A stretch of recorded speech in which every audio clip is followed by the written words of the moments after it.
Alors, tout d'abord, en fait, je tiens à remercier l'association marocaine des droits humains pour avoir organisé cette conférence sur un tel sujet que je trouve très important.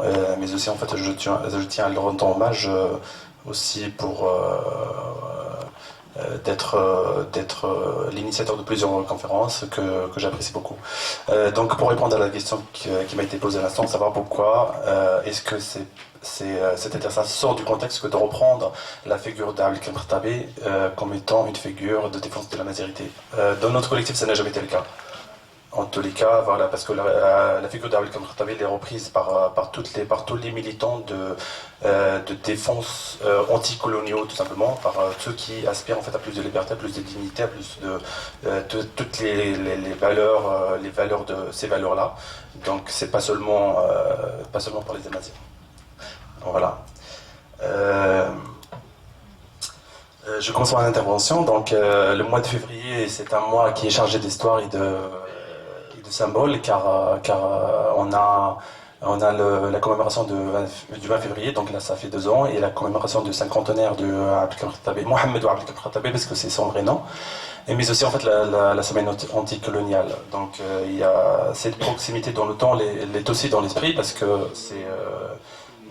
les 3 événements portent en leur sein l'idée qu'il est nécessaire,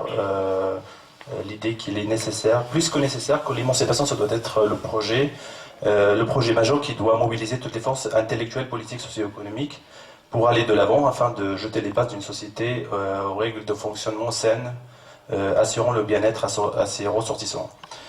Donc le propos de mon intervention, et là je me place dans une autre perspective autre que celle qui vient de celle de M. Galisso, à savoir la perspective d'un militant, tout simplement, un modeste militant, et de montrer la nécessité de retour aux sources de la pensée émancipatrice, parce qu'il a parlé, M. Galisso, il a parlé d'émancipation, et c'est un sujet, je pense, que c'est très important. À savoir, on vit une période où il faut vraiment s'émanciper, parce qu'on n'est pas encore émancipé. Je pense que c'est le cas au Maroc, et je pense que c'est le cas aussi ailleurs. Donc le retour aux sources de la pensée émancipatrice pour donner une extension adéquate au bouleversement que connaissent les sociétés en lutte. Donc là, on a d'un côté la pensée politique d'Abdelkrim Khattabi, qui est un exemple de ce point de vue-là. Et on a aussi en fait le cadre dans lequel cette pensée peut être investie et exploitée, à savoir le moment du 20 février, qui est un cas révélateur, à plus d'un titre, de cette aspiration à la liberté, à la libération du carcan dominateur et du système séculaire régnant sans partage, susceptible de recevoir cette pensée. Donc voilà. Donc l'année 2011 est une année marquée par le retour en force des mobilisations politiques un peu partout dans le monde, et bien évidemment en Afrique du Nord et en Moyen-Orient. Donc des révoltes en masse en Égypte, en Tunisie, en Libye et ailleurs, où les systèmes ont été incapables de contenir durablement les aspirations démocratiques et sociales de ces peuples. Donc pour moi, tout simplement, ces événements marquent une nouvelle séquence révolutionnaire. Entre parenthèses, c'est pas tout à fait la révolution au sens propre du terme, mais c'est une révolution quand même. Donc il est désormais manifeste que l'insoumission et les désirs d'émancipation sociale sont de nouveau à l'ordre du jour. Le mouvement du 20 février est un mouvement qui est né dans le sillage d'un réveil des consciences et des peuples, et pour un renouvellement politique, il est pour cela irréversible. C'est un mouvement d'émancipation qui a appelé dès le départ à de réformes profondes de tous les arcades du pouvoir, de sorte d'extirper cette maladie qui ronge la société et l'empêche d'atteindre son but de libération. Je parle bien de libération. Donc, en ce qui me concerne, dans le cadre du mouvement du 20 février par Île-de-France, le mouvement du 20 février, le mouvement en tant que mouvement, a été vécu, je l'ai vécu comme pour moi ça correspond à plus d'activisme, plus de participation populaire intense, plus de politisation, beaucoup de choses positives ont été réalisées. Les tables sont cassées, le charisme du Marzen n'est plus comme il était, c'est aussi le cas du chef de l'État, qui est le roi. Ce fut un coup de pied dans la fourmilière, et du coup la vie politique s'est réveillée. Et même si la Constitution n'est pas démocratique, force est de reconnaître que cette Constitution est venue grâce à la force mobilisatrice au sein de ce mouvement. Donc on lui doit cela. En dépit de cela, il reste que tous les acquis ne répondent pas réellement aux revendications du mouvement de février. Il y a plus de corruption, il y a les prisonniers, il y a 170 prisonniers politiques dans les prisons marocaines. La liberté d'expression, vous savez ce que c'est. Les libertés individuelles aussi. Et ce qui est intéressant aussi, à partir de ma petite expérience au sein de la coordination Paris-Île-de-France, c'est aussi cette architecture, qui est une architecture positive, bien sûr, à savoir horizontale, organisée, disciplinée. On travaillait dans des commissions de travail, commission de communication, d'autres commissions. Il y avait absence de bureaucratie, il y avait vraiment une démocratie réelle, au sens où les décisions sont prises avec l'accord de tous les présents à l'Assemblée Générale. Et ces Assemblées Générales, bien sûr, qui se passent une fois par semaine, furent ouvertes à tout le monde, avec ses défauts et ses avantages, bien sûr. Il y avait aussi, en fait, il faut le signaler, c'est qu'il y avait absence d'idéologie et absence de leader, ce qui est un point fort du mouvement, et non un point faible, et non une faiblesse. Mais ce mouvement du février, on vient d'avoir ses qualités, mais aussi en fait il a ses défauts. À savoir, je pense que parmi la crise que vit le mouvement du février au jour d'aujourd'hui, c'est aussi la mauvaise communication avec le peuple et l'intégration des partis politiques qui essayent par tous les moyens de récupérer le mouvement. Voilà.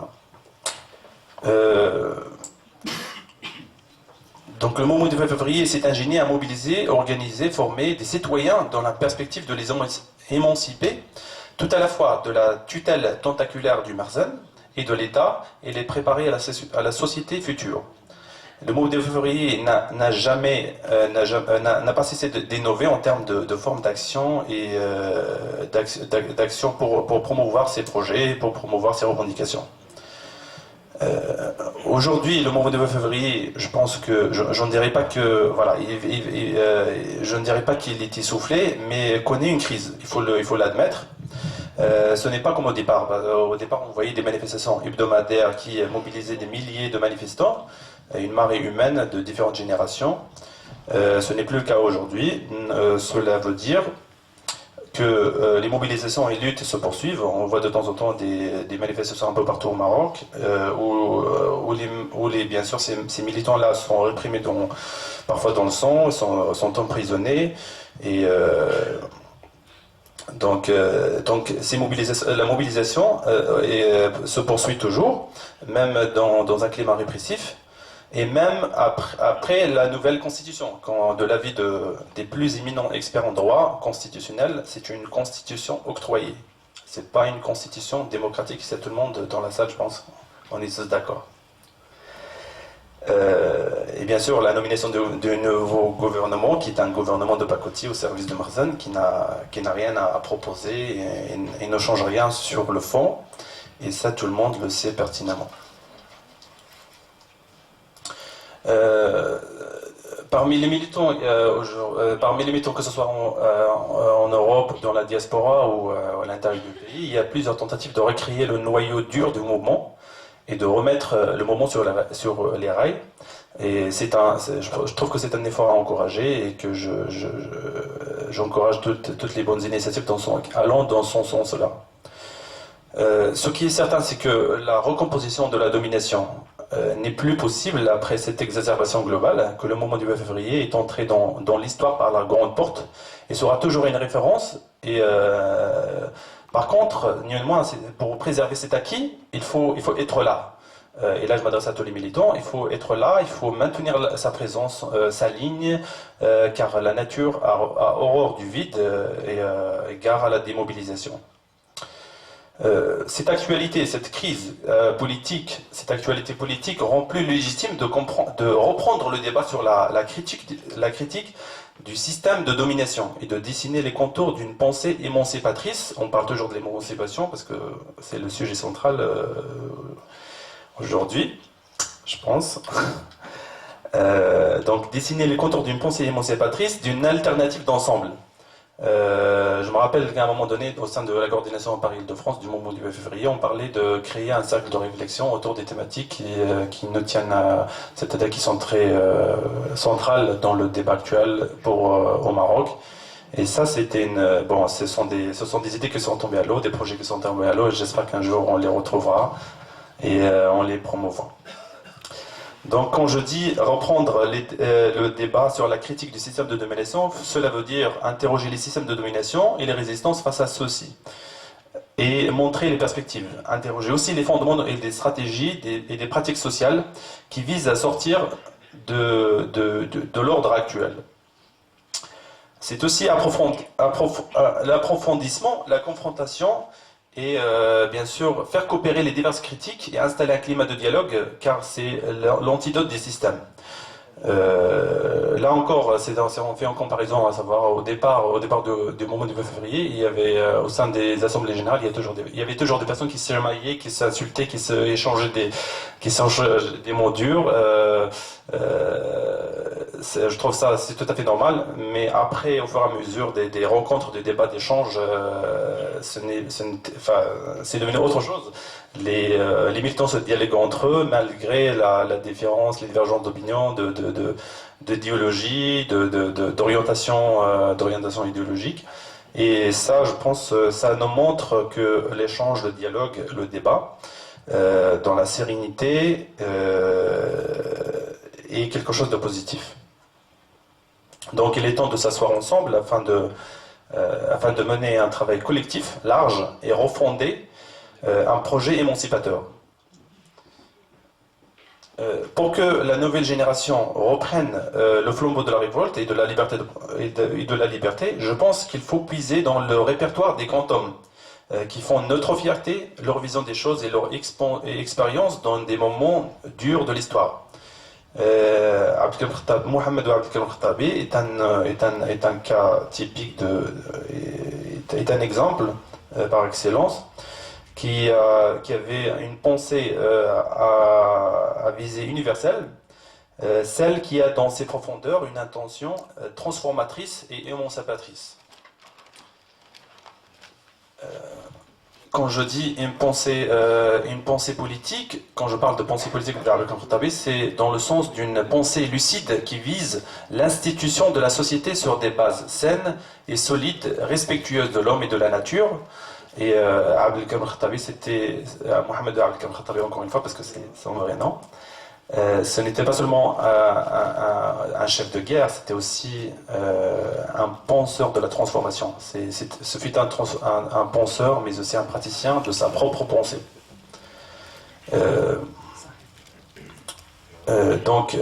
Voilà, et il avait le sens du concret, de l'intuition, de l'imagination politique et de la profondeur de sa pensée.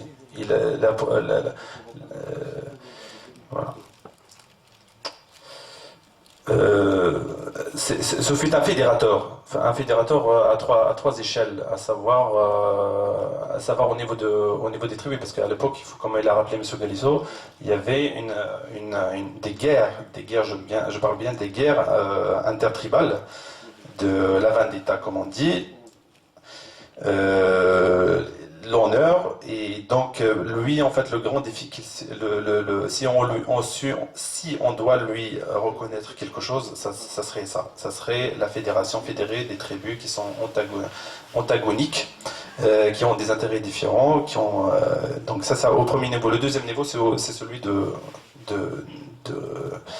au niveau maghrébin, au niveau nord-africain. Mais aussi l'écho à l'international, donc en termes de guerre anticoloniale.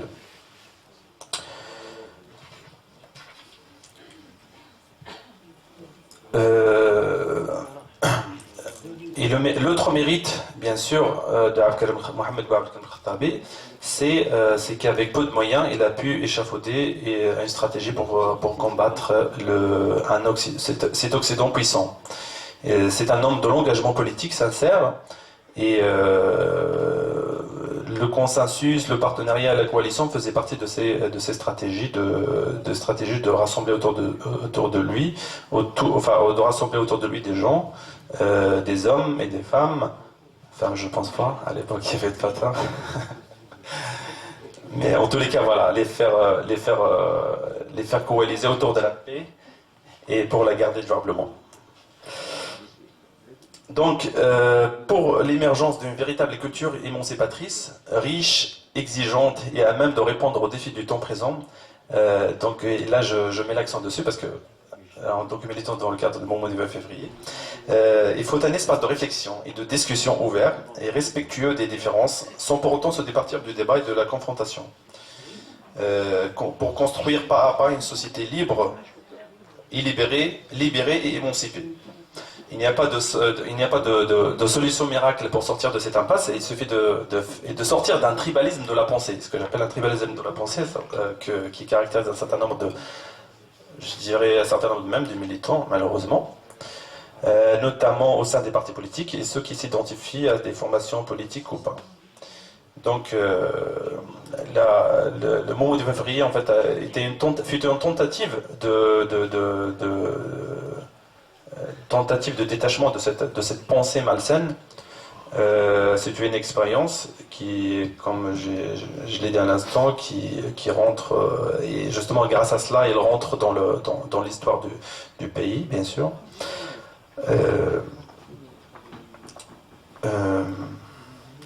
Donc voilà, la solution, c'est donc il faut sortir de ce tribalisme de la pensée, il faut de sectarisme, de l'amateurisme et s'éloigner de l'archaïsme qui prévaut encore chez les partis politiques marocains, car ils constituent un frein et tout simplement ils ont échoué, ils sont en décalage avec le Maroc du 21e siècle.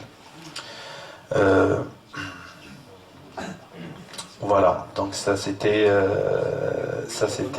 voilà ce que je voulais dire. Merci. Merci pour les questions qui ont été posées. Donc je commence par une question qui était posée par un camarade, à savoir sur la question d'absence, l'absence de leader, absence d'idéologie, absence de structuration comme un parti politique. Est-ce que cela constitue une faiblesse ou une force ou une faiblesse? Je pense de ma part que, effectivement, comme ça a été dit à l'instant par Amine, comme quoi c'est un point fort de mouvement.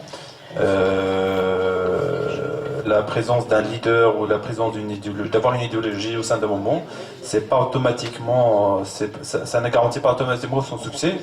Je pense que c'est une question qui a été débattue dans la coordination Paris-Île-de-France concernant ces aspects-là. Et la plupart des militants ils étaient pour voilà.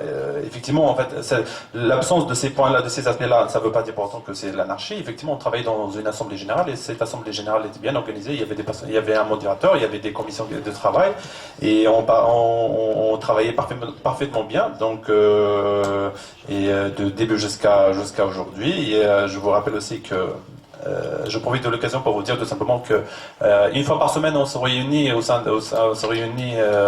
ici sur Paris pour discuter de nos projets, pour discuter de tout ce qui est en relation avec le mouvement du 20 février. Donc voilà. Donc je pense pour ma part, et je pense que il y a d'autres militants qui pensent autrement, mais concernant la question de leader, je pense que l'absence de leader, ça ne veut pas dire pour autant que c'est l'échec. Hein. Ce sont des points forts plutôt que des aspects de faiblesse.